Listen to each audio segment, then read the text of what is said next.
ভারতের মোদির যে অবস্থা হয়েছে সেটা আপনারা দেখতেছেন। এখন বর্তমানে অনেকে বলতেছেন মোদি নাকি বাংলাদেশে আসবে। তা আমি 100% নিশ্চিত মোদি কখনো বাংলাদেশে আসবে না। সে জানে তার এখানে মানুষ নাই বা তার ভক্ত নাই বাংলাদেশে। দেশে যাবে হচ্ছে কোথায় আপনারা তো জানেন, মারা ইন্ডিয়া মাদার ইসরায়েল ব্রাদার বলছিল, মনে আছে? এটা তো অনেকের মনে আছে। তো উনি নিশ্চয়ই যাবে হচ্ছে ইসরায়েল।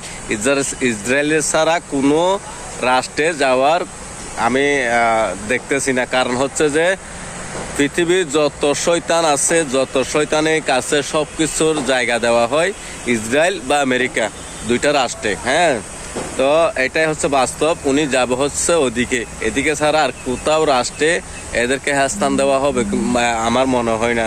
তা আপনারা তো জানেন, তো এই বিষয়ে কথা না বলাই ভালো, তারপরে বলছি। কারণ হচ্ছে যে আমি 100% নিশ্চিত উনি বাংলাদেশে কখনো আসবে না। মানুষের ভুল বাগানোর জন্য বলতেছি। বাংলাদেশে জানে যে বাংলাদেশে আসলে উনি শেষ, এই জন্য বাংলাদেশে কখনো আসবে না।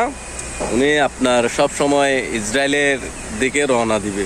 তো আপনারা যারা আরেকটা বিষয়, ছাত্রদের সাথে কখনো ঝগড়া করে কখনো কেউ পারে নাই, সামনেও পারবে না। সেটা হচ্ছে ছাত্র হচ্ছে একটা ব্র্যান্ড।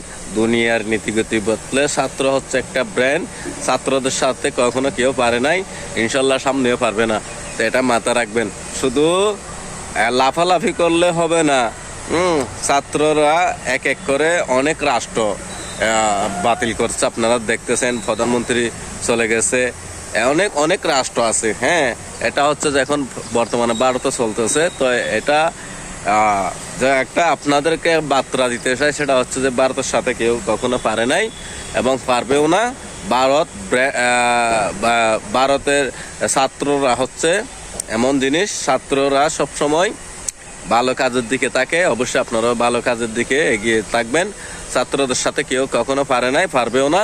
তো মোদি, আপনাদেরকে লাস্ট কথাটা বলি, মোদি কখনো বাংলাদেশে আসবে না, সম্ভব না, আসবেও না। মাথা রাখবেন। আর যদি আমার চ্যানেলের ভিডিওগুলো যদি আপনার ভালো লাগে, অবশ্যই সাবস্ক্রাইব করে রাখবেন। ভালো থাকবেন। আসসালামু আলাইকুম।